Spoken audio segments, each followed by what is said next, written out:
Bismillahirrahmanirrahim. Alhamdulillahirabbil alamin wassalatu wassalamu ala asyrafil anbiya'i wal mursalin wa ala alihi wa sahbihi ajma'in. Subhanaka la ilma lana illa ma 'allamtana innaka antal alimul hakim. Rabbi shrah li sadri wa yassir li amri wahlul 'uqdatam min lisani yafqahu qawli. Amma ba'd. Alhamdulillah ala nikmatil Islam, alhamdulillah ala nikmatil iman wa kafa biha min ni'mah. Alhamdulillah, segala puji bagi Allah Subhanahu wa ta'ala yang memberi kita nikmat Islam iman, memberi kita nikmat sehat serta kesempatan untuk terus dan terus bersyukur atas setiap detik dan menit yang Allah ta'ala anugerahkan kepada diri kita, untuk kita isi dengan berbagai macam hal yang bermakna, untuk kita isi dengan berbagai macam kebaikan, untuk kita isi dengan ilmunya Nabi Muhammad sallallahu alaihi wasallam.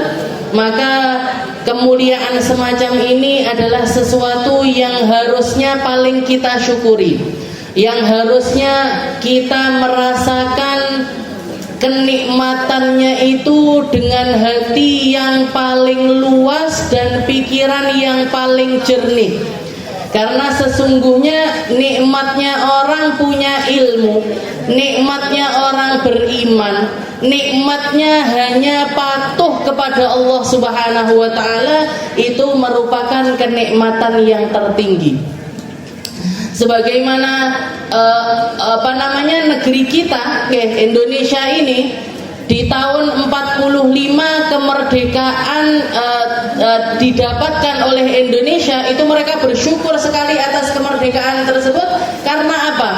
Karena bebasnya kehidupan mereka dari penjajah, karena bebasnya diri mereka, warga negara Indonesia, dari manusia-manusia yang menjarah harta mereka, kehormatan mereka, tanah mereka, dan segala sesuatu yang dimiliki. Tidak lagi mereka mendapatkan kuasanya ketika belum dapat kemerdekaan, tapi setelah merdeka itu semuanya didapatkan.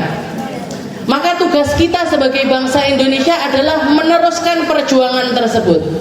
Dan di zaman sekarang ini, yang namanya penjajahan itu bukan lagi dengan penjajahan yang nampak. Istilahnya kalau orang dulu itu musuhnya ketok, Bu. Kalau kita itu musuhnya nggak kelihatan. Musuhnya pikiran diri kita sendiri, musuhnya hawa nafsu kita, musuhnya adalah perangai buruk kita, musuhnya adalah kalimat-kalimat buruk yang sering kali keluar dari lisan kita. Ini musuh kita yang sebenarnya. Dan sesungguhnya musuh-musuh yang semacam ini jauh lebih sulit untuk ditaklukkan. Makanya makna dari kemerdekaan itu harus selalu kita bangkitkan. Peringatan-peringatan kemerdekaan itu harusnya menjadi sesuatu yang kita datangkan bukan cuma 17-an tak, Bu. Bukan cuma di tanggal 17 Agustus saja, tapi sehari-hari, setiap jam-jam kita itu harusnya kita memaknai dari kemerdekaan itu sendiri. Dari lagu kemerdekaan ini kan ada lafaz bangunlah jiwanya, bangunlah badannya, jiwa raya.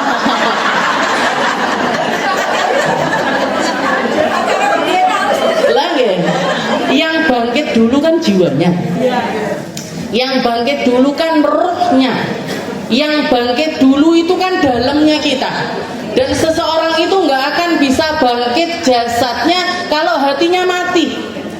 Orang itu nggak akan ngapa-ngapain, Bu, nggak akan punya makna di dalam hidupnya, nggak akan bisa dipetik kemanfaatan dari dirinya kalau jiwanya itu nggak bangkit. Jadi bangkit dulu jiwanya. Jenengan gak akan dihadirkan sama Allah Ta'ala di majelis ini, gak akan diistiqomahkan untuk bisa datang ke sini kalau jiwanya gak bangkit, kalau gak kita kekehi majelis ini. Aku pokoknya ben Jumat kudu budak, mau hujan mau badai, pokoknya kudu budak.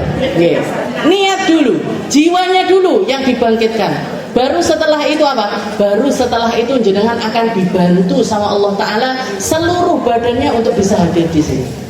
Ini makna kemerdekaan sebenarnya, dan PR kita itu banyak sekali, Bu. Oke. Jadi memaknai kemerdekaan dengan lebih baik itu harusnya menjadi sesuatu yang kita prioritaskan. Dan yang paling utama untuk membangkitkan badan, untuk membangkitkan banyak orang, untuk bisa menjadi komunitas yang besar, yang pertama kali harus kita ubah adalah mindset kita. Ilmu, Bu. Semuanya punjerane di ilmu. Orang kalau punya ilmu ngerti, oh kudune ngene. Oh harusnya begini. Oh harusnya seperti ini dan seperti ini. Sehingga apa? Sehingga yang dilakoni itu menjadi manfaat untuk kita di dunia, manfaat untuk kita di akhirat. Manfaat untuk kita di dunia, manfaat untuk kita di akhirat. Semacam kalau biasanya orang-orang 17-an kan bikin malam tirakatan, bikin tumpengan, habis itu bikin lomba-lomba, habis itu karnaval ini itu dan lain sebagainya. Maka hal-hal yang semacam ini, Bu, kita sebagai orang beriman harus menyandingkannya dengan ilmunya Nabi Muhammad Sallallahu Alaihi Wasallam. Jangan semuanya ditelan, jangan semuanya diambil, jangan semuanya. Ibu saya mau bikin lomba ibu-ibu, ngapain? Gelundung leng lemah. Habis itu di video, habis itu pupune ketok, nanti pahanya kelihatan, nanti betisnya kelihatan, nanti bajunya tersingkap, budele kelihatan, rambutnya gauk-gauk dan lain sebagainya. Ini kira-kira lombanya bikin manfaat apa enggak? Dan yang utamanya lagi sebenarnya yang pengen saya tanyakan, kira-kira kalau pahlawan kita itu melihat kita lomba-lomba kayak gitu itu bangga apa enggak itu? Lomba masukkan ini ke botol, lomba ini apakan kerupuk, lomba. Kalau untuk sekedar bersenang-senang sesekali nggak masalah, Bu. Sesekali bersenang-senang nggak apa-apa, tapi tetap harus terhormat. Terhormat itu bagaimana? Bapak-bapak dewe, ibu-ibu dewe. Bapak-bapak sendiri, ibu-ibu sendiri. Nggak terus lomba ibu dan bapak bersama-sama. Nah, jadi batasan-batasan semacam itu harus sangat diperhatikan. Mungkin negeri kita Indonesia benar-benar merdeka. Mungkin penjajah negeri ini dihilangkan sama Allah Ta'ala. Mungkin pengkhianat negeri ini dimatikan cepat sama Allah Ta'ala. Itu sebenarnya doa saya. Kok sadis ya? Sedih saya. Karena saya nggak optimis sama sekali, Bu, sama pemerintahan kita itu.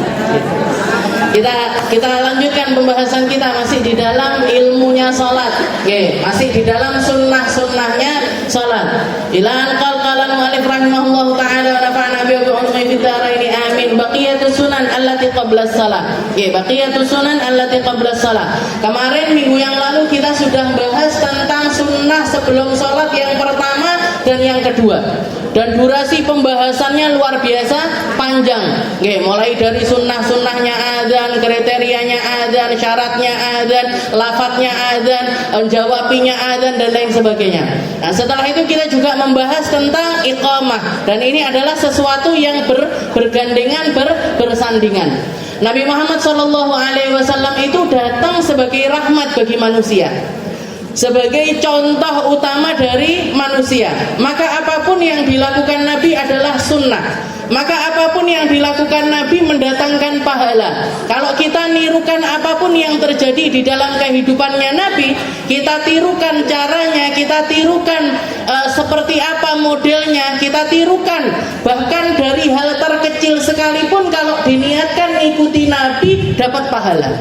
Ini artinya sunnah. Jadi sesuatu yang nggak bisa kita remehkan, sesuatu yang nggak boleh kita meremehkan perkara tersebut. Jadi dikasih tahu sunnah itu bukan untuk mek sunnah, bukan, Bu.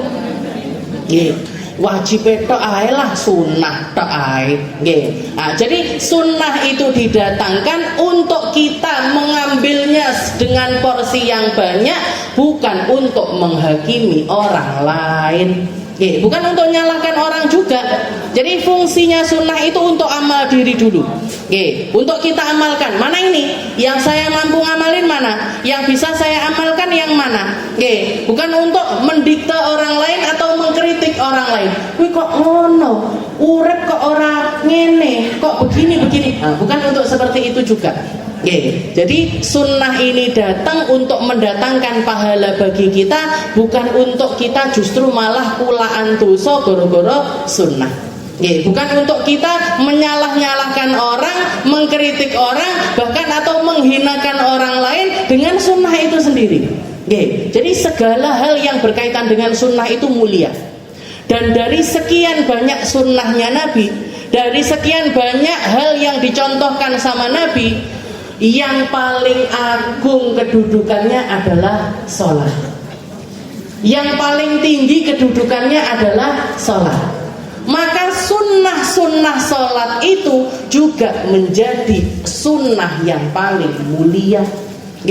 Sebagaimana ibadah sholat itu ibadah yang paling mulia, maka sunnah-sunnahnya pun juga menjadi sesuatu yang mulia. Makanya kemarin kalau jenengan lihat, oh harusnya kita nyari muadzin itu orangnya yang baik, orangnya yang benar, orangnya yang ngerti hukum, orangnya yang suaranya indah, orangnya yang suaranya lantang dan lain sebagainya. Nah dicari dulu, mana ini, nemu nggak saya orang muadzin dengan kriteria semacam ini nemu apa enggak?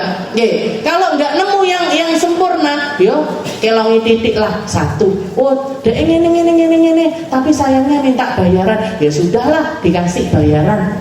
Oh ternyata ini selain minta bayaran ternyata dia begini. Nah, kalau mereteli itu dipereteli siji-siji, jangan dihabiskan semuanya. Nah, jadi seperti itu cara kita mengelola sunnah itu sendiri. Karena sunnahnya sholat seperti yang kita bahas di awal, ada yang mengatakan 1000 sunnah, ada yang mengatakan 500 sunnah. Yang sebelum sholat aja ini ada sekitar 20 sunnah. Jadi sebelum sholat aja ada sekitar 20 sunnah yang sunnah untuk kita datangkan di setiap sholat kita. Makanya saya katakan itu sebenarnya umat Islam itu umat yang sibuk sekali loh Bu. Kok jenengan sampai ditekoin lagi ngapain? Nganggur aku. Saya lagi gabut ini, saya lagi nggak ngapa-ngapain, pengangguran. Jenengan ini umat paling sibuk loh Bu. Orang iman itu umat paling sibuk. Ada banyak hal yang kita bisa lakukan di dalam syariatnya Nabi Muhammad Sallallahu Alaihi Wasallam. Yang berkaitan dengan sholat aja 20 macam. Yang berkaitan dengan sholat itu 20 macam. Saya itu pernah Bu ditanyain gitu, Ustazah kalau boring ngapain? Hah? Boring. Ustazah kalau lagi nggak ngapa-ngapain gitu ngapain? Saya nggak ngapa-ngapain. Nggak bisa Bu, saya nggak ngapa-ngapain. Itu di rumah itu sudah terlalu sibuk. Sudah terlalu banyak hal yang perlu dilakukan. Jadi ada banyak sunnah. Baqiyatus sunan allati qabla shalah. Dikatakan ada sisanya, dua yang sudah kita bahas tentang adzan, tentang iqamah. Sisanya apa? Sisanya yang nomor 3 adalah al-masyu ila shalah bisakinatin wa waqarin. Dikatakan sunnah yang ketiga adalah pergi berangkat sholat dalam keadaan sakinah wa waqar. Sakinah itu apa? Sakinah itu tenang seluruh badannya. Wa waqar, waqar itu apa? Waqar itu tenang di dalam hatinya. Maksudnya apa? Setiap kali kita mau berangkat sholat, fisiknya harus dipersiapkan, hatinya juga harus dipersiapkan. Persiapan badan dengan apa? Persiapan badan macam-macam Bu. Ditata waktunya, ditata durasinya. Jangan sampai kita itu saya mau sholat di masjid, jarak rumah saya sama masjid ini jalan kaki 5 menit. Dekat napa mboten? Dekat sekali. Dekat sekali. Tapi karena saking terlalu dekatnya, nenggo-nenggo terasan omah wis rukuan iki Bu, wis rukuan, wis go sajadah, ngenteni iqamah. Allahu Akbar lagi budak. Akhirnya teko masjid menggeh. Allahu Akbar. Nah, ini namanya apa? Namanya enggak sakinah. Namanya dia tidak mempersiapkannya dengan benar. Jadi katanya Nabi Muhammad SAW, Nabi Muhammad itu pernah ketika beliau itu melihat orang-orang ketika berangkat haji, indama taharraku min Arafah, ketika bubaran wukuf di Arafah mau perjalanan ke Muzdalifah, itu para sahabat itu dari taharrukuhum, dari pergerakan mereka sampai bikin suara bising yang luar biasa. Satu benak nih kudanya, satu benak nih si ringkes si ngene sehingga sehingga kedengeran suara yang kayak berisik sekali. Persis seperti kalau jenengan bubaran majelis. Si ngene harus piye Mbak?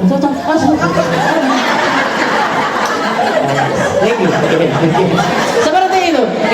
Para sahabatnya Nabi ini selesai dari Arafah, mau berangkat ke Muzdalifah itu gitu. Maka Nabi Muhammad SAW mengatakan ayyuhan nas, wahai semua orang, orang-orang haji ini yang barusan selesai Arafah, alaikum bisakinah, alaikum bisakinah, yang tenang pulangnya. Ndak usah oyok-oyokan, ndak usah desel-deselan. Berapa sih durasinya kalian itu untuk nyampe ke tujuan? Tujuannya kan sama, ke Muzdalifah. Antara yang ke susu sama yang nggak ke susu itu paling terpaut 5 menit 10 menit, Bu. Nggih toh? Jenengan ini mau pulangnya itu bisik-bisik. Udah nomor 1 teko lawang. Saya harus nomor 1 nyongklak nih motor. Saya harus nomor 1 ini. Sama yang wis aku kok ae lah ngenteni wis wong-wong wis sama kayak saya pulang terakhir itu itu jaraknya sama jenengan nyampe rumah sama saya nyampe rumah itu nggak nyampe setengah jam, Bu. Gak nyampe 10 menit juga kan, mungkin gak sampai 15 menit, kecuali kalau saya ngobrol dulu sama Mbak Lisa atau apa. Gak banyak, Bu. Tapi apa? Di dalam sakinah itu sendiri ada pahala.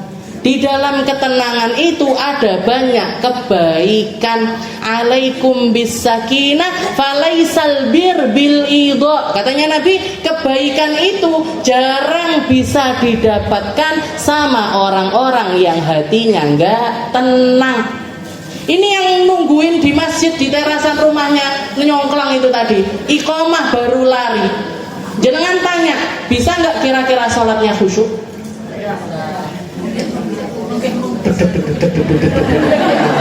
Fatihah itu sudah jadi tanda. Itu takbirnya ke susu, Fatihahnya ke susu, suratnya ke susu, rukuk iktidalnya ke susu. Bahkan sampai ke tingkat iki mang aku wis Fatihah apa dulu.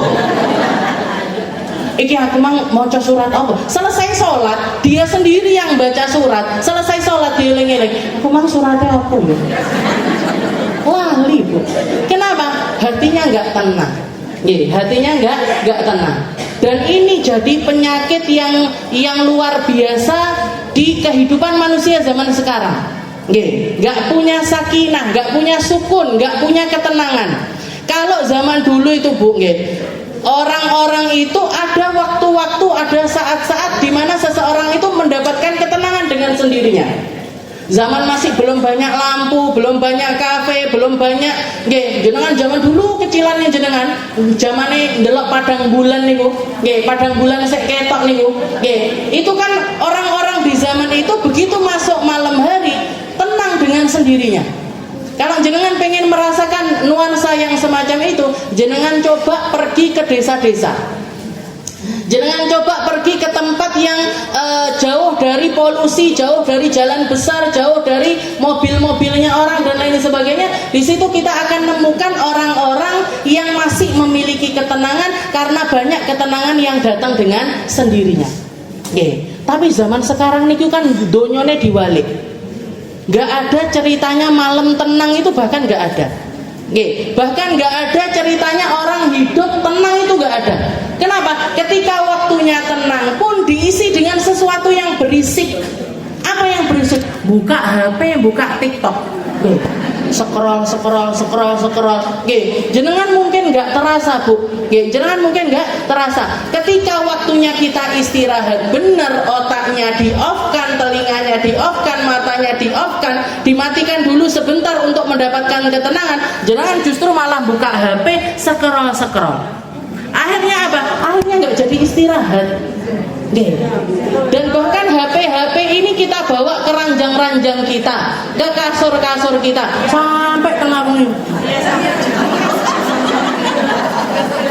Saya itu punya karyawan kemarin di toko itu, sampai heran kita, masih muda, 17 tahun atau 18 tahun gitu. Karena peraturan di toko itu nggak boleh pegang HP, karena selama jam kerja itu HP-nya kita sita, nggak boleh dipegang dulu. Itu dia tangannya gini sendiri Bu. Berarti apa ini? Sudah kecanduan. Gini sendiri, sama matanya gini. Akhirnya keluar. Jadi ini penyakitnya orang zaman sekarang ini. Maka apa yang harus kita lakukan? Bu, ketenangan itu harus diusahakan.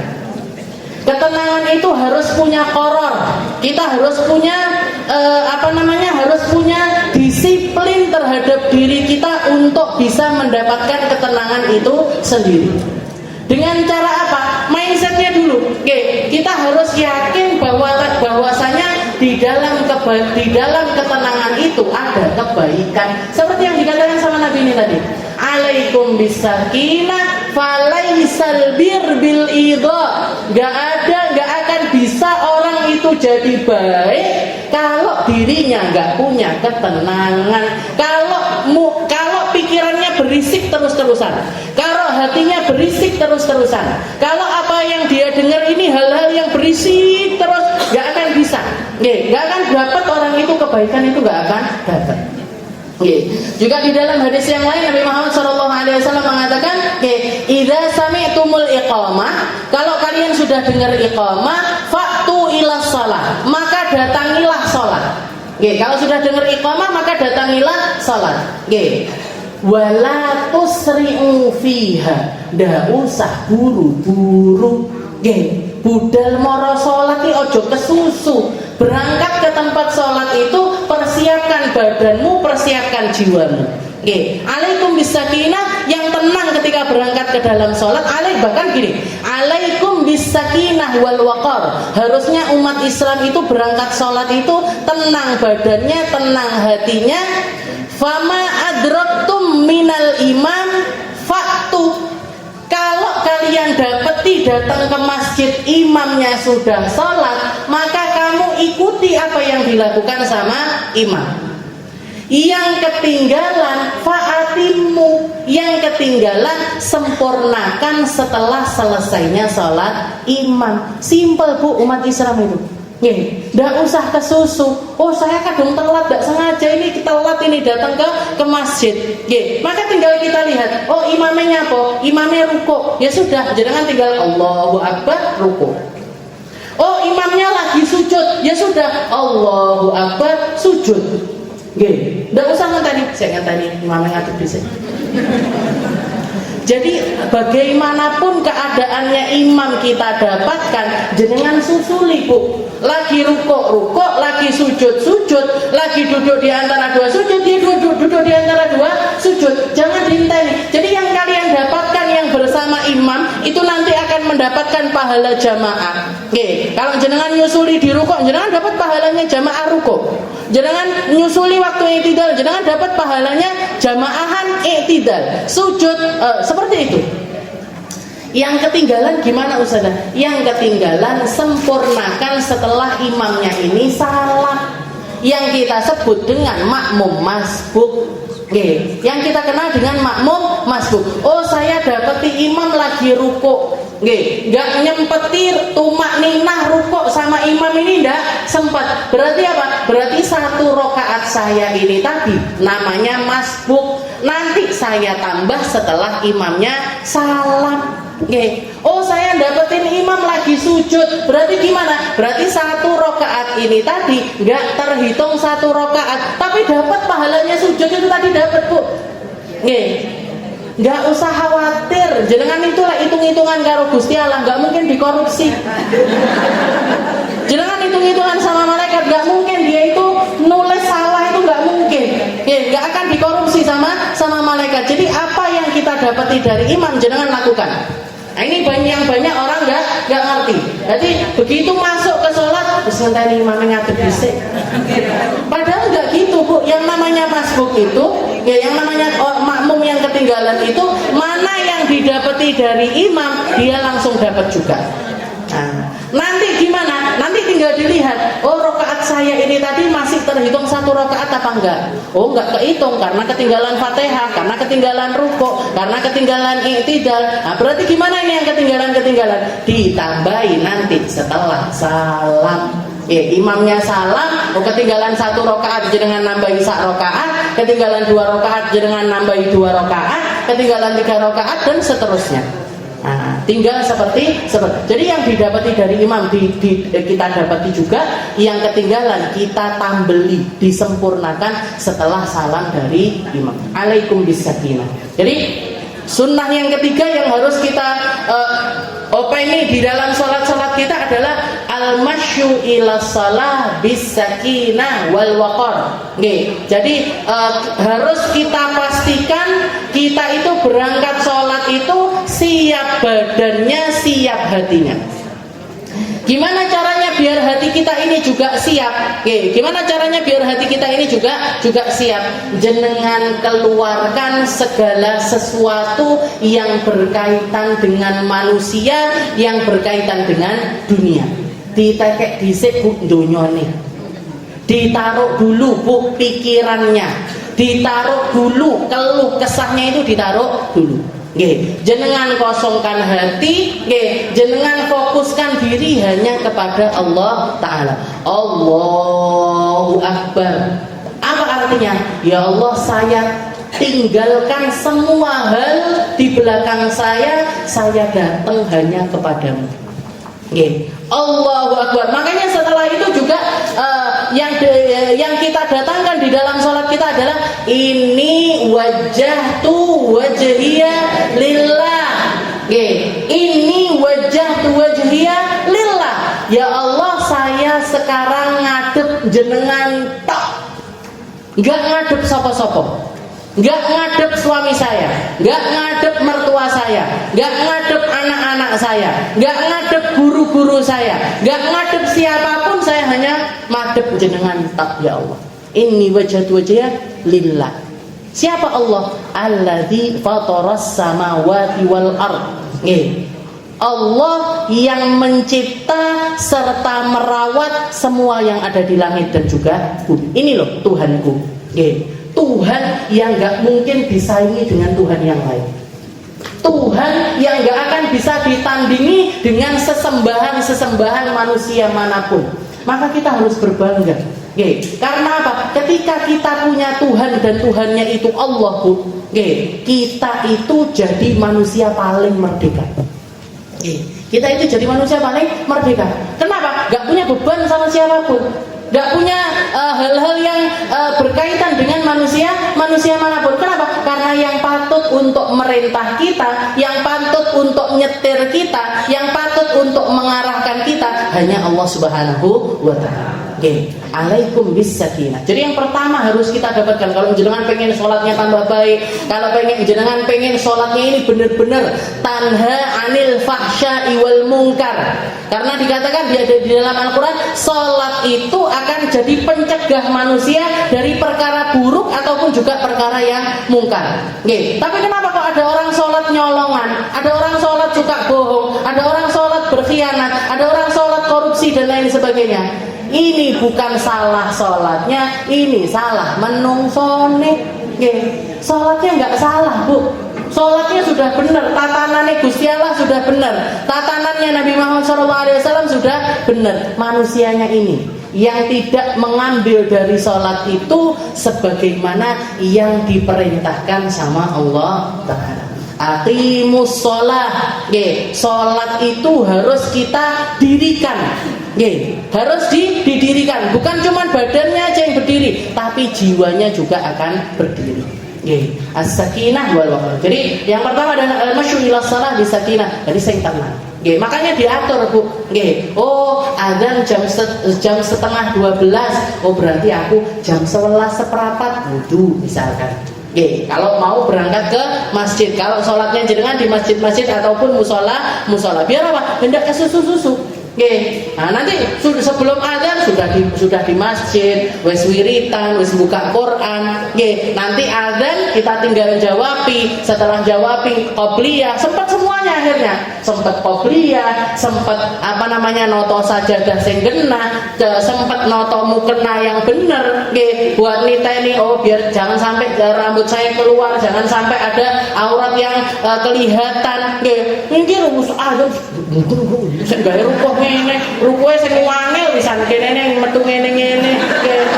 Wis itu lunyu pisan wis mencang kono sebar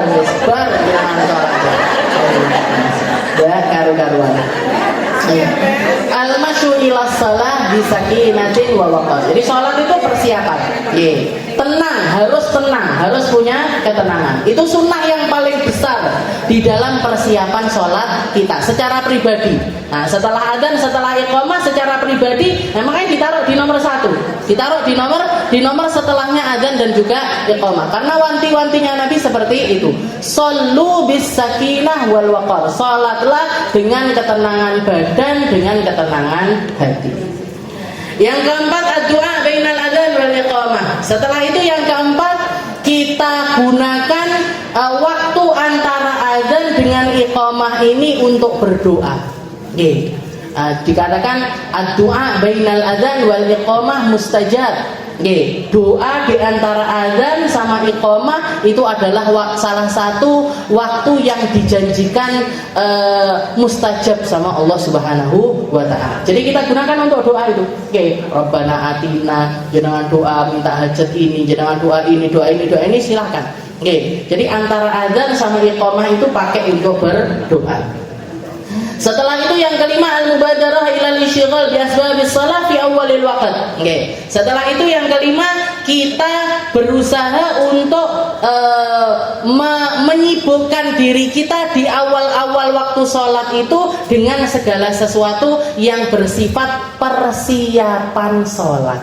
Oke. Jadi kalau sudah dengar azan itu Bu, kalau sudah dengar azan, kita usahakan di waktu tersebut itu kita sudah sibuk untuk sholat.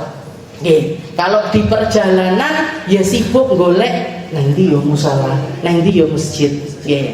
Kalau misalkan kita di rumah kita, ya berarti ndang-ndang budal ke kamar mandi, wudu, ini itu dan lain sebagainya. Nah, sehingga kita itu masuk ke sholat itu sudah bisa berada di awal waktu. Ketika ada seorang sahabat nanya, ya Rasul, ma afdolul amal, amal yang paling baik itu apa ya Rasul? Maka Rasulullah mengatakan, as-salat fi awalil waqt. Nggih, salat di awal waktu itu merupakan salah satu amalan yang paling disukai sama Allah Ta'ala. Nggih, jadi termasuk orang-orang yang paling diperhatikan sama Allah Ta'ala adalah mereka-mereka yang salatnya itu di awal waktu.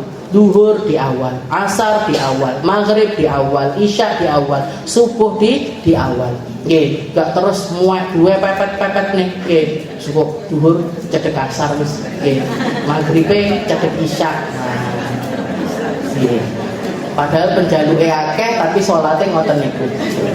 Al-mubadarah ila isyighal bi asbabis shalah fi awalil waqt. Itu yang kelima. Yang keenam adalah an-nafilah al-qabliyah. Kaqabliyatis subuh wal dhuhur wal asar wal jum'ah wa kadzalika al maghrib wal isya. Nggih. Salat di antara azan sama iqamah yang kita kenal dengan nama qabliyah salat. Nggih, salat sunnah qabliyah, sempatkan untuk qabliyah salat. Entah itu subuh, entah itu duhur, entah itu asar, entah itu Jumat, nggih, qabliyah Jumat. Bahkan ada yang mengatakan qabliyah maghrib itu juga ada. Nggih, ada sebagian umat yang mengatakan lek maghrib ndak enek qabliyahe. Nggih. Tapi sebagian ulama mengatakan enggak, bahkan qabliyah maghrib itu pun juga ada. Kenapa? Karena Nabi Muhammad SAW mengatakan baina kulli adzanaini salatun liman syaa. Di antara setiap dua adzan itu ada sholat bagi siapapun yang menginginkan sholat. Artinya apa? Setiap sholat 5 waktu itu ada qobliyahnya. Jadi qobliyah maghrib ada Ustazah? Ada.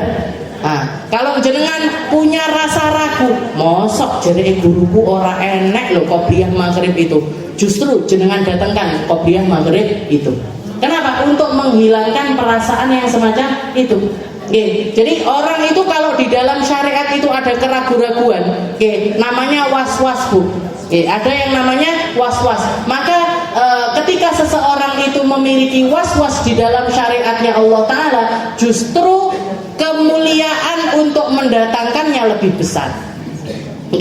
Kayak misalkan ada orang dari kecil dididik sholat subuh, duhur, asar, maghrib, isya, nggak kenal yang namanya jamak, nggak kenal yang namanya qasar, sehingga apa? Sehingga perasaannya mosok duhur mek 2 rakaat, mosok asar mek 2 rakaat. Jadi ada kayak merasa ada yang kurang di dalam sholatnya. Justru orang-orang semacam itu lebih mulia untuk mendatangkannya. Lebih mulia untuk mendatangkannya. Kenapa? Karena was-was itu datangnya dari setan. Tapi kebanyakan orang, kebanyakan umat Islam malah seneng, gitu. Kalau papat paling tadi loro kan didiskon berarti. Nah ini kalau orang-orang semacam ini, dia harus berusaha untuk mendatangkan sunnah-sunnah yang lainnya. Mendatangkan sunnah-sunnah yang lainnya biar nggak nuruti juga perkataan kata hati itu tadi. Biar nggak ngikuti hawa nafsunya. Karena kalau ada perasaan seperti itu berarti ada hawa nafsu Bu di situ. Alhamdulillah iki aku budal di Surabaya, dadi salate dhuwure mek loro, asare mek loro. Guyu karo guyu ngoten niku. Enak iki diskone akeh. Nah, orang-orang semacam ini juga harus memperhatikan hatinya. Berarti apa? Berarti kok kenapa ini? Harusnya umat Islam itu senang ketika dia beribadah, kok dia senang keluar dari ibadah. Berarti apa? Harus ada yang diperbaiki. Boleh 2 rakaat, tapi jenengan tambahi qobliyah, jenengan tambahi ba'diyah. Ditambahi qobliyah, ditambahi ba'diyah di dalam sholat-sholat tersebut. Jadi kalau ngomongin tasawuf itu para ulama itu detail sekali di dalam membahas perkara hati, dan itu pembahasan yang paling sulit, paling berat untuk diamalkan. Jadi yang keenam adalah an-nafilah al-qobliyah. Jadi sholat sunnah sebelum subuh, ada yang namanya sholat sunnah fajar. Qobliyah fajar. Nah itu dikatakan sama Nabi Muhammad SAW lebih baik dibandingkan dunia dan seisinya. Dibandingkan dunia seisinya, itu orang yang sholat 2 rakaat sebelum subuh itu rezekinya sebanyak dunia dan seisinya. Setelah itu qobliyah duhur, muakkad istilahnya, yang paling ditekankan 2 rakaat. Tapi kalau bisa 4 rakaat lebih baik lagi. Qobliyah duhur 4, ba'diyah duhurnya 4. Dikatakan yang rutin 4 rakaat sebelum duhur, 4 rakaat setelah duhur, itu orang tersebut dapat predikat baro'atun minan nar. Terbebas dari api neraka. Nanti ada qobliyah asar, nanti ada ba'diyah maghrib, ada qobliyah maghrib juga ada. Kalau mau melakukannya boleh. Yang penting sudah azan, bukan qobliyahnya saurunge azan maghrib. Nah, niki nggak boleh. Jadi kalau sholat sebelum maghrib nggak boleh. Jadi qobliyah maghrib ada, ba'diyah maghrib ada, qobliyah isya ada, ba'diyah isya juga ada. Nanti kita bahas lebih detail tentang jenis-jenisnya sholat sunnah. Nah, setelah itu yang ketujuh an-nafilah bainal adzanain. Ada juga kesunahan untuk sholat sunnah di antara 2 adzan. Maksudnya antara adzan dan iqamah. Jadi ada yang namanya sholat qobliyah, ada lagi sholat sunnah yang boleh didatangkan berapapun jumlahnya, nggak harus 2 rakaat di antara adzan dan iqamah tersebut. Jadi misalkan jenengan ngenteni sholat, duhur, nunggu sholat asar misalkan, imamnya belum datang, jenengan sholat 2 rakaat, salam, ditelok imamnya pangga hurung teko, jenengan tambahi 2 rakaat lagi. Ya, dilihat lagi imamnya belum datang lagi, tambahi 2 rakaat lagi, belum datang lagi, tambahi 2 rakaat, sampai 10 rakaat. Ustazah, saya sholat qobliyah asar, gimana ini? Tidak apa-apa. Tidak apa-apa. Nah, tapi niku biasanya kalau sampai kayak gitu jenengan wis sungune wis metun. Nggih. Yang asline imame iki nang endi to? Padahal sebenarnya kalau misalkan kita ini itu di waktu-waktu tersebut itu boleh kita mau sholat berapapun itu boleh. Jadi sholat nafilah bainal adzanain, sholat di antara di antara adzan dan iqamah itu nggak harus qabliyah. Jangan tambahi sholat-sholat apapun itu diperbolehkan. Terus pisan tak istikharah lah, pisan tak sholat hajat lah, pisan tak sholat sunnah ini, sholat tobat dan lain sebagainya boleh. Boleh. Tapi nggih imame lek iso nggih jenengan cewer. Ndak teko-teko ngono. Bainal adzan wal iqamah. Setelah itu yang ke-8 al-ityan bil adiyatil ma'thurah waridah qabla shalah. Atau kalau pilihannya kalau misalkan nggak pengen sholat untuk ngisi waktu antara adzan sama iqamah itu boleh dengan mengisi dengan bebacaan. Wirid-wirid, zikir-zikir, mau yang diriwayatkan ataupun yang nggak diriwayatkan silahkan. Yang diriwayatkan ini semacam apa? Semacam doa fajar. Kadu'ail fajar al-warid qabla salatil fajar. Allahumma inni as'aluka rahmatan min indika tahdi biha qalbi ila akhirih. Jadi ada doa khusus sebelum subuh itu ada. Namanya doa fajar. Lumayan panjang. Jadi kalau misalkan mau didatangkan silahkan. Kalau enggak juga enggak masalah. Atau misalkan ngenteni jadwalnya imam ini memang antara di masjid ini misalkan antara adzan sama iqamah itu durasinya cukup panjang, misalkan sampai 15 menit. Jenengan buka Quran dulu boleh, baca wirid juga boleh, baca wirid juga boleh. Kalau punya wirid harian misalkan baca subhanallah berapa kali, alhamdulillah berapa kali, sholawat berapa kali misalkan. Ini bulan Maulid ini saya tak baca sholawat dulu, tak maca sholawat wes.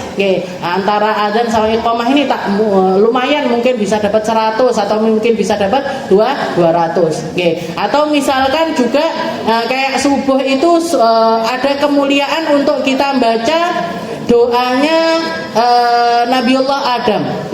Allahumma inni dzalamtu nafsi. Faghfirli. Ya Allah ampunilah saya. Ya Allah saya ini orang yang salah, maka ampunilah saya. Allahumma inni dzalamtu nafsi faghfirli. Allahumma inni dzalamtu nafsi faghfirli. Allahumma inni dzalamtu nafsi faghfirli.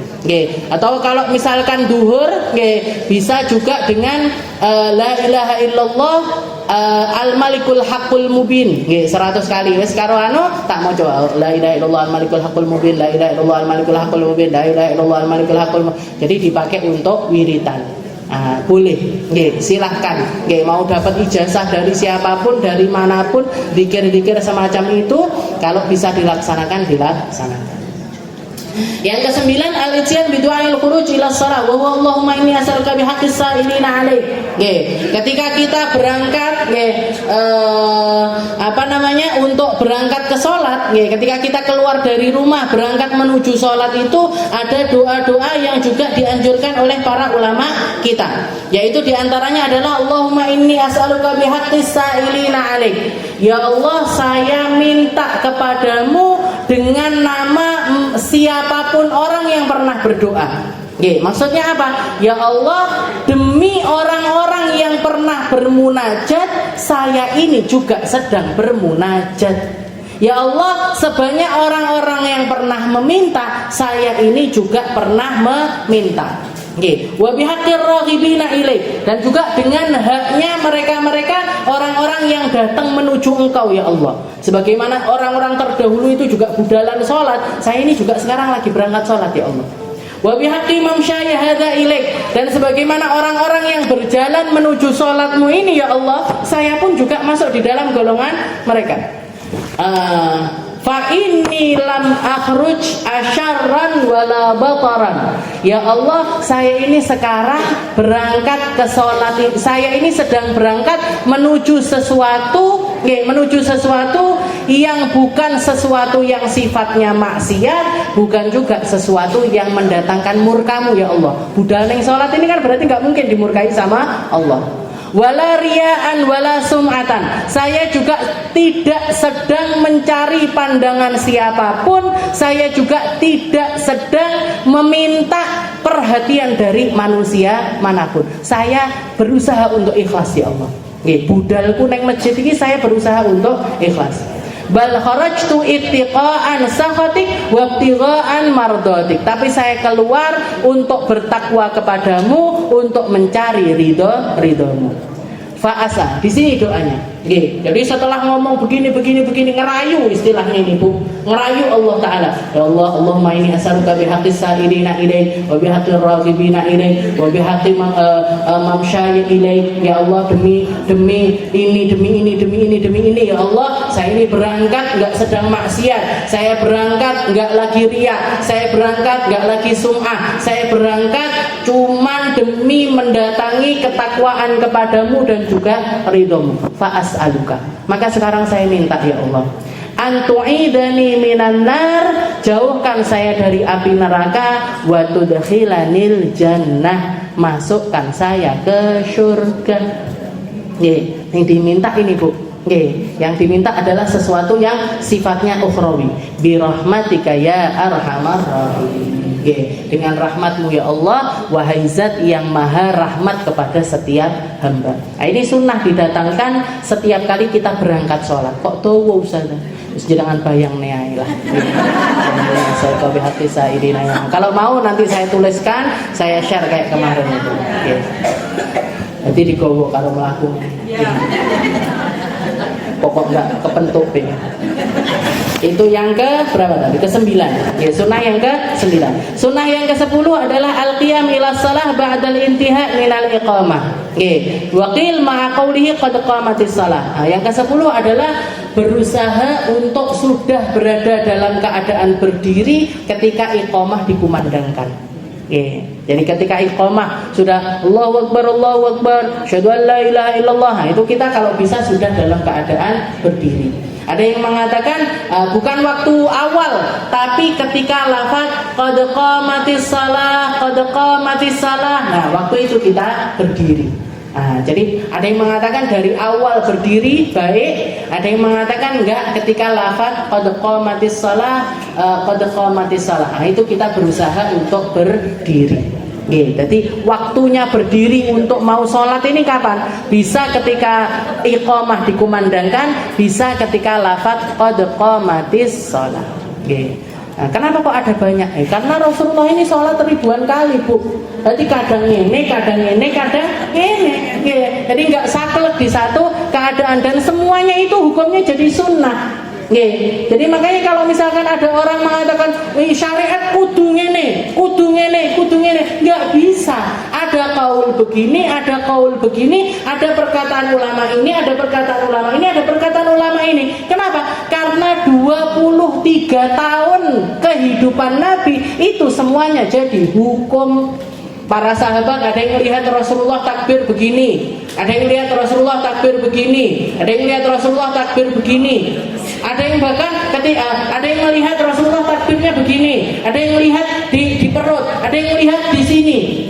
Terus jenengan mengatakan, oh sing takbirnya ini sesat. Bukan sesat, jenengan sing cepet.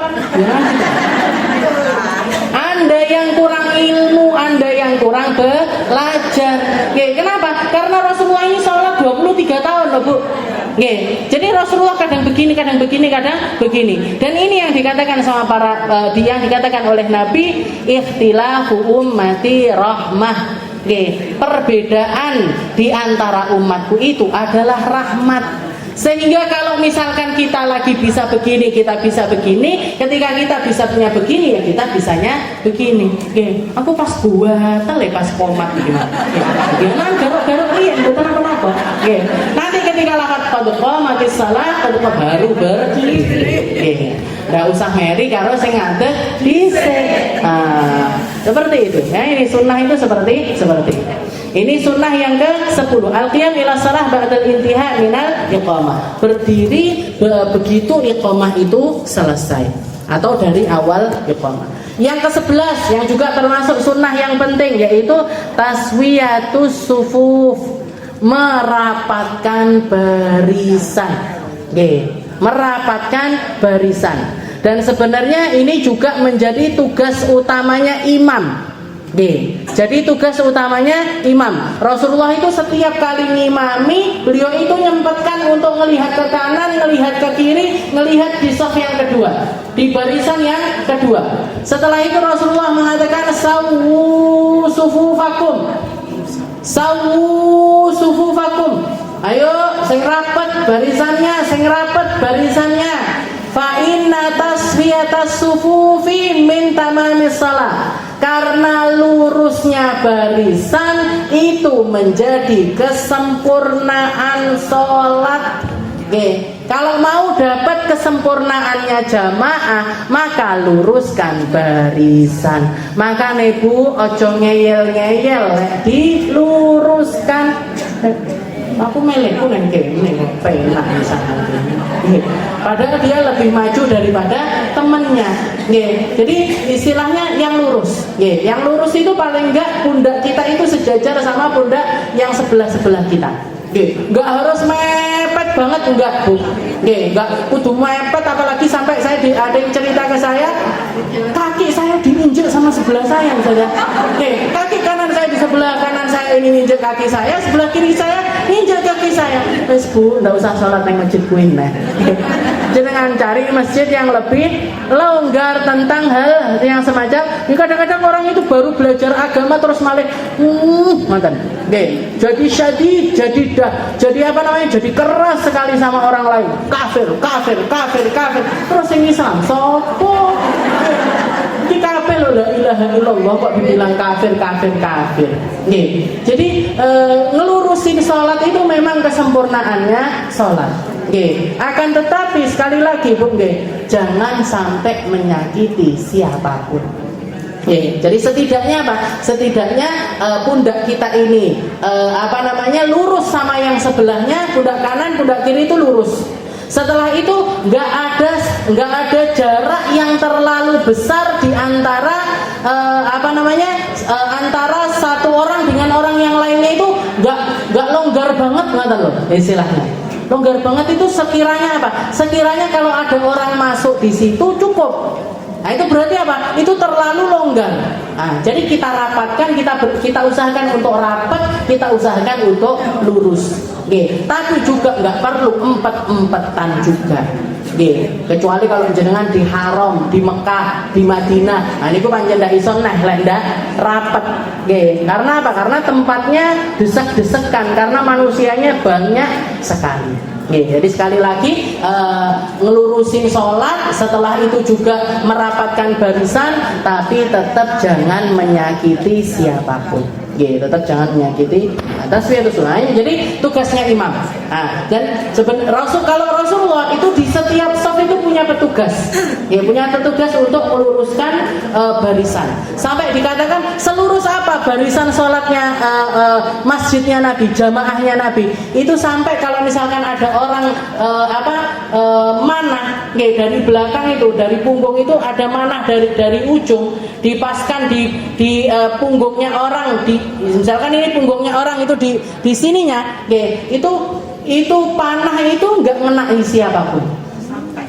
Dari lurusnya barisan sholatnya Nabi itu sampai anak panah itu misalkan melesat, itu nggak ada yang kena sama sekali, nggak ada yang terluka sama sekali. Dari lurusnya jamaah sholatnya Nabi Muhammad Sallallahu Alaihi Wasallam. Kalau memang bisa masjidnya diatur, setiap barisan ada petugasnya, setiap barisan ada petugasnya untuk sekedar meluruskan. Lurus pak, rapat pak, bu, yang rapat bisa diusahakan.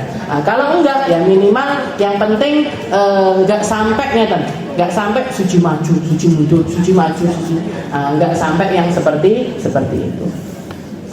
Taswiyatus suf itu sunnah yang ke-11. Yang ke-12 saddul furaj wa taharris shalah fi shafil awal. Mengisi tempat yang kosong. Jadi jenengan kalau melihat ada barisan sholat, itu jenengan masuk di tempat yang kosong di barisan tersebut. Jangan bikin barisan lagi kalau di depannya itu masih ada yang kosong. Jadi kalau dilihat ada 01, naik maju 1. Ada 02, maju 2 orang. Jangan bikin baru padahal di depannya itu masih kosong. Tapi aku milihnya yang tengah, aku mau yang pinggir. Jadi sholat itu bukan mana yang enak buat kita, enggak Bu. Tapi kalau kita itu sudah pengennya sholat itu berjamaah, ya aturan jamaah yang berlaku di situ, bukan aturan yang jenengan lagi. Kalau jenengan sholatnya di rumah silahkan, tapi kalau sholatnya di masjid, jadi ikuti aturan jamaahannya masjid. Saddul furad. Jadi kalau ada tempat kosong diisi. Wa tahris shalah fis shafil awal, dan usahakan untuk berusaha dapat shaf paling depan.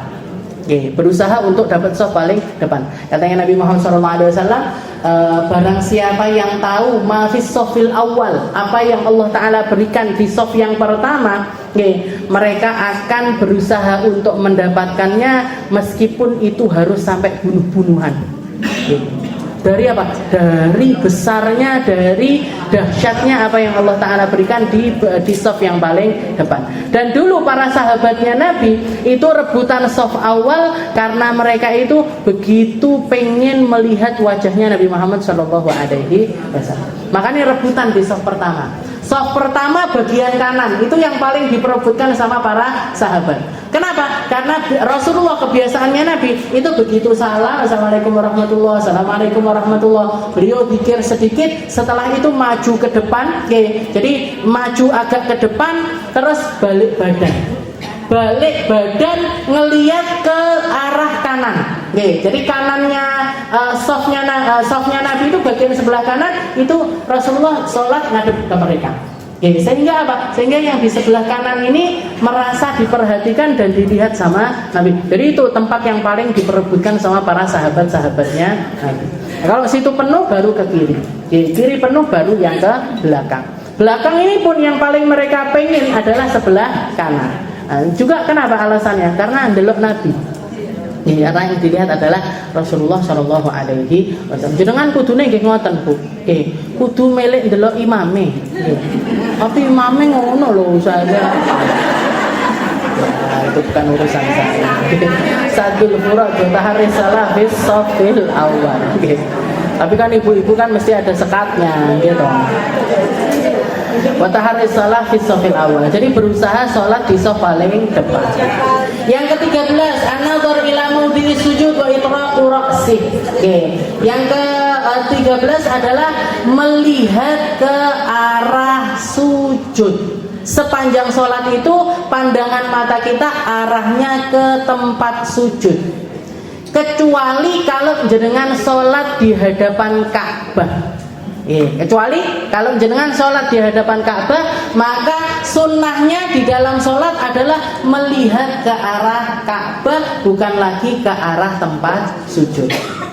Tapi di selain tempat yang Ka'bahnya itu kelihatan langsung, saya sholat Ustazah di Masjidil Haram, tapi sholatku neng hotel, tapi sholatku di pelataran masjid, telat terus nunggu di pelataran terus. Gimana ini? Saya ngelihatnya kemana ini kalau lagi sholat? Jenengan sholatnya ngelihat ke tempat sujud. Kenapa? Ka'bahnya tidak ketok. Jadi kalau sunnahnya yang ngelihat langsung ke Ka'bah adalah ketika kita sholat itu berhadapan langsung dengan Ka'bah. Wa itraqu ra'si, dan sunnah untuk menundukkan kepala. Yang ke-14, istish'aru man sayakunul wuquf baina yadayhi. Berusaha untuk khusyuk. Dengan cara apa? Dengan cara mendatangkan perasaan bahwasanya yang mau saya hadapi ini Gusti Allah. Jenengan bayangkan kalau jenengan ini mau bikin laporan sama Allah Ta'ala. Laporan kegiatan pagi sampai siang. Misalkan, ya Allah Gusti, kula wau subuh sempet tukaran karo bojo. Terus habis itu anak saya cetot, nggak mau mandi, ya Allah. Jenengan datangkan perasaan itu. Dan yang mau dicurhati ini Allah Ta'ala. Yang mau kita hadapi ini Allah Ta'ala. Jenengan usahakan untuk punya perasaannya. Jadi kegiatan pagi sampai duhur itu mau laporan di waktu duhur. Kegiatan duhur sampai asar, laporannya di asar. Asar sampai maghrib, laporannya di maghrib. Maghrib sampai isya, laporannya di isya. Isya sampai subuh, laporannya di subuh. Jangan bayangkan kalau kita punya hubungan seperti itu sama Allah Ta'ala. Gak kira sempat maksiat, Bu. Gak kira sempet aku buku duhur laporan, wayai laporan. Mosok ribah, mosok ngerasani uang, mosok nyeladu uang. Nah, kan ada perasaan yang semacam itu. Jadi istisyar man sayakunul wuquf baina yadai Sayyidina Ali Zainal Abidin yang terkenal, cucunya Nabi Muhammad SAW, itu setiap kali selesai wudu pucet mukanya. Pucet. Ditanya sama murid-muridnya, kenapa imam kok sampai kayak gitu? Katanya beliau, baina yadaiman sa'akumu ana. Bayangkan saya ini mau ngadep siapa? Kalau mau ngadep presiden wedi, kalau mau ngadep menteri aja kita takut. Ini mau ngadep Allah Ta'ala yang pemilik dari seluruh alam semesta. Nah, maka karena itu beliau itu menjadi pucat sekali setiap kali selesai sholat. Yuk kita kalau nggak bisa seperti itu pun, Bu, dimirip-miripin dikit-dikit lah. Dimirip-miripin dikit-dikit. Istisyar man sayakunu wuquf baina yadayhi. Jadi berusaha khusyuk yang ke-14. Yang ke-15 ayaqul Allahumma atina afdhala ma tu'ti ibadakas shalihin. Sebelum jenengan masuk salat, sempatkan baca doa Allahumma atini afdhala ma tu'ti ibadakas shalihin. Allahumma atini afdhala ma tu'ti ibadakas shalihin. Ya Allah, berikan kepada saya perkara paling baik, perkara paling mulia yang engkau anugerahkan kepada hamba-hambamu yang soleh. Apa itu? Khusyuk fi shalah. Jadi sebelum sholat minta sama Allah Ta'ala. Jadi berusaha untuk khusyuk. Itu namanya ikhtiar. Berusaha. Usaha yang bisa kita lakukan. Bayangin ini. Itu usahanya kita. Tapi terakhir tawakalnya dengan doa. Tawakalnya sama minta sama Allah Ta'ala. Karena khusyuk itu kalau nggak Allah Ta'ala berikan nggak dapat, Bu. Sebagaimana kebaikan kalau nggak Allah Ta'ala berikan kita nggak bisa berbuat baik. Kalau ilmu kalau Allah Ta'ala nggak pengen kita dapat ilmu, nggak kira dapat. Berapa banyak orang yang rumahnya lebih dekat daripada sini tapi nggak datang di sini? Berapa banyak orang yang nggak lebih longgar daripada jenengan tapi nggak bisa datang ke majelis ilmu? Berapa banyak? Jadi semua itu adalah anugerah, termasuk khusyuk di dalam sholat. Makanya kita minta Allahumma atini afdhala ma tu'ti ibadakas shalihin. Ya Allah, berikan kepada saya sesuatu yang paling mulia yang engkau berikan kepada hamba-hambamu yang soleh. Nah itu doanya. Yang ke-15. Yang ke-16 qiraatu suratun nas wa ta'awud min hamazati syayatin. Yang ke-16 adalah sebelum sholat sempatkan baca surat An-Nas sama ta'awud min hamazati syayatin. Jadi sebelum sholat itu sudah berdiri nih, sudah berdiri. Nah, kita doa Allahumma atini afdhala ma tu'ti ibadakas shalihin.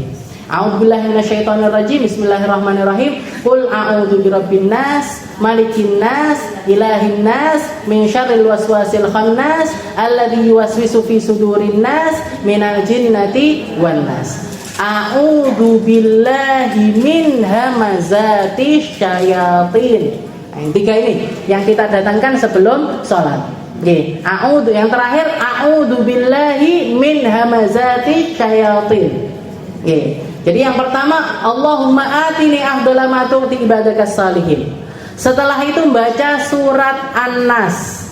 Setelah itu baca ta'awud dengan lafaz a'udzu billahi min hamazati syayatin. Apa artinya Ustazah? Ya Allah, lindungi saya dari bisik-bisikannya setan. Kenapa? Karena di dalam sholat itu potensi dibisiki setan ini gede banget. Makanya jenengan eling kabeh sing lali di luar sholat. Di luar sholat lupa, masuk sholat eling kabeh. Urung ini. Siapa ini yang mendatangkan? Setan. Gimana caranya biar lepas dari itu? Minta pertolongan dari Allah Ta'ala. Ya, jadi sebelum sholat, a'udzubillahi min hamazati syayatin. Ya. Kenapa kok surat An-Nas? Di dalam surat An-Nas isinya semuanya minta perlindungan dari waswasanya setan. Qul a'udzu birabbin nas. Katakan wahai Muhammad, aku berlindung kepada Tuhannya manusia. Malikin nas, pemiliknya manusia. Ilahin nas, Tuhannya manusia. Kena dari apa? Min syarril waswasil khannas, dari buruknya waswasannya al-khannas. Al-khannas ini apa? Setan. Namanya khannas, yang tabiatnya itu diusir balik, diusir balik, diusir balik. Ini khannas ini. Jadi kalau setan itu tabiatnya mereka diusir baliknya, disuruh pergi datang lagi, disuruh pergi datang lagi. Min syarril waswasil khannas alladzi yuwaswisu fi sudurin nas, yang seringkali mendatangkan waswasan di dalam hatinya manusia. Minal jinnati wal nas, dan bentuknya ini kadang-kadang ada yang bentuk kelihatan, ada yang bentuk enggak kelihatan. Yang enggak kelihatan ini namanya setan. Jin. Setan dari jenis jin. Ada yang kelihatan, jenenge konco. Ada yang kelihatan tapi setan ini diusir balik, diusir balik, diusir. Ayo to melok arisan kono, ayo to melok nongkrong kono, ayo to penggah ngaji ora waleh apa piye, ayo. Jangan usir balik. Kalau bukan konco nggak mungkin kayak gini, Bu. Gitu. Konco apa nih? Besti. Yang kayak gini jeneng a'udzubillah. Luwih repot ya ngadepi sing ngene. Qiraatu suratun. Diwacani a'udzubillahi min hamazati syayatin yo enggak ngale lho, Bu. A'udzubillahi min hamazati syayatin ngapo awak. Ta'awud min hamazati syayatin. 16. Yang ke-17 at-tafriqa baina qadamai biqadri shibrin lidzakar wa ghairuha yadummuhuma. Kalau untuk laki-laki sunnah berdirinya itu antara kaki satu dengan kaki yang lain itu ada jarak sekitar 1 meter. Shibir napa niki? 1 jengkal. Jadi antara kaki satu dengan kaki satunya ini dikasih jarak sekitar 1 jengkal. Tapi kalau perempuan boten. Kalau perempuan sunnahnya dirapatkan. Jadi perbedaan sholatnya laki-laki sama perempuan ini ada beberapa perbedaan. Kalau laki-laki sunnahnya berdiri, kakinya direntangkan. Tangannya direntangkan.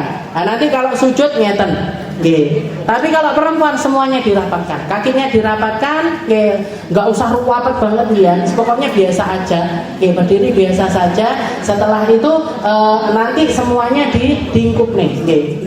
Sujud pun juga tangannya masuk ke dalam. Nah, kalau laki-laki ngeten. Nah, jenengan sholat yo ngeten, berarti Dedekar wabai ruha yadummuha. Yang ke-17 itu. Yang ke-18 as-siwak. Sempatkan untuk bersiwak. Sempatkan untuk wal ula yakuna minal araq al munadda bil ma. Paling bagusnya pakai kayu araq. Wa yataharrafi baqiyatus sunani. Juga sunnah-sunnah yang berkaitan dengan siwak sunnah didatangkan juga. Yang ke-19 ad-dukhul fi shalah binasyat wa faraghil qalb minasyawaghil. Masuk ke sunnah yang ke-19 adalah masuk ke dalam sholat dengan hati yang semangat. Dengan semangat. Rasulullah itu kalau sama sholat, arihni biha ya Bilal, arihni biha ya Bilal. Hibur aku Bilal, hibur aku Bilal. Berarti apa? Hiburan ini jenengan kalau dikasih hiburan gembira apa mboten? Pilih ngaji apa pilih nyanyi Indonesia Raya? Jadi semangat gitu. Jadi orang itu kalau dihibur itu biasanya lebih semangat. Ini kita harus berusaha mendatangkan rasa itu di dalam sholat kita. Sholat sing semangat.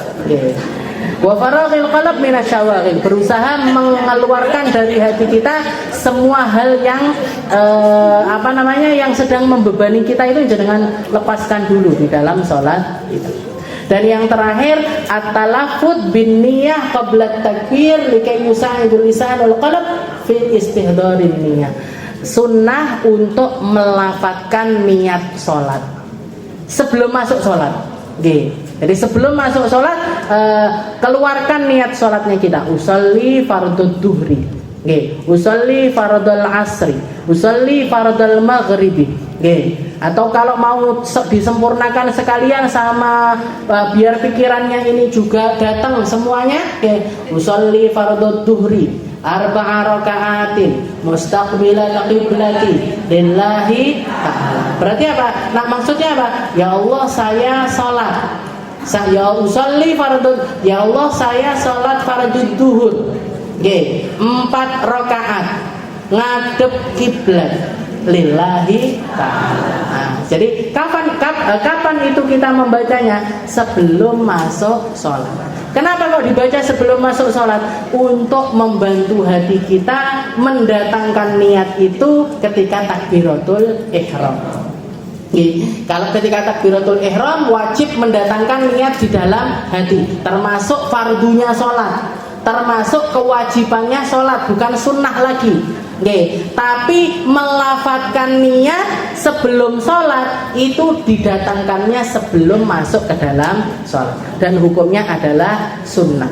Usolli fardhu subhi rak'ataini mustaqbilal qiblati lillahi ta'ala. Adaan, juga yang wajib adaannya, adaan atau makmuman. Kalau kita sholat sendiri adaan, kalau kita sholatnya jadi makmuman, kalau kita jadi imam, imaman. Tapi kalau jadi imam nggak wajib niat imaman, itu nggak wajib. Tapi kalau jadi makmum wajib niat makmuman. Kenapa? Karena ketika jadi makmum kita ini mengikatkan sholat kita dengan imam. Jadi imamnya salah, yuk awake melok salah. Imamnya ngapain aja, rukuk sujud, imamnya salah di dalam hal yang memang ditoleransi untuk salah, maka kita harus ngikuti.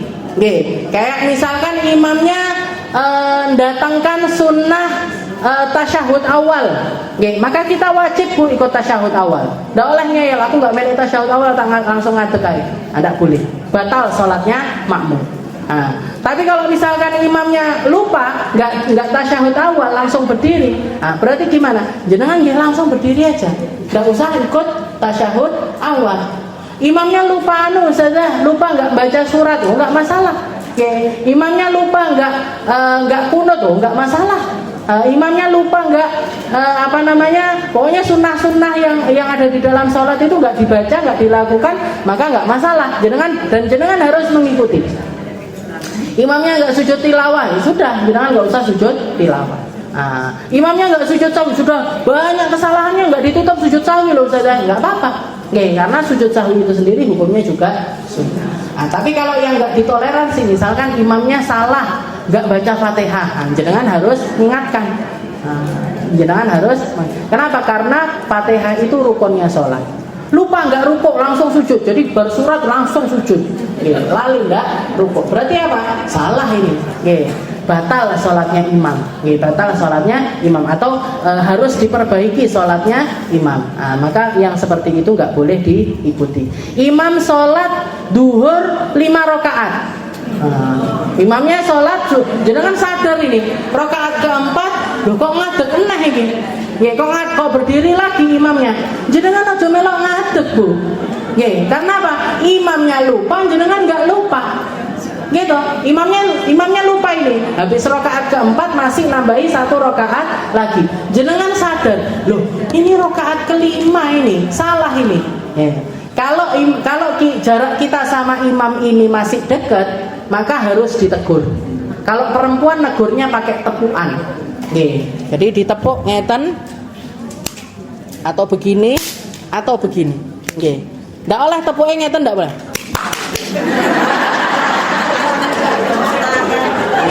Imamnya ditepuk ingatan. Enggak boleh.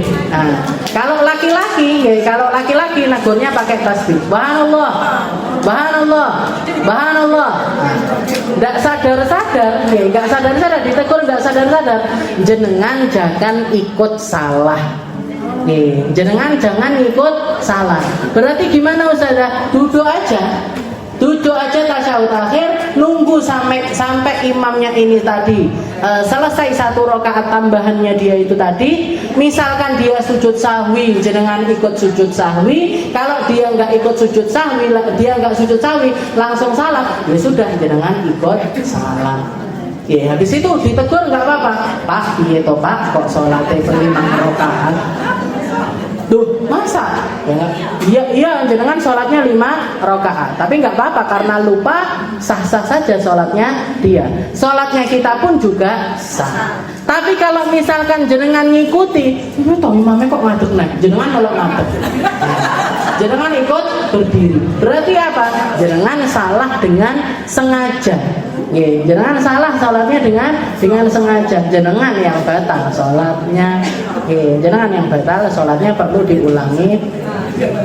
Itu yang terakhir. At-talaffuz bin niyyah qabla takbir likai yusanidul qalb al-lisanul qalb fi istihdarin niyyah wallahu a'lam bis-shawab. Kita lanjutkan di minggu depan tentang sunnah di tengah-tengah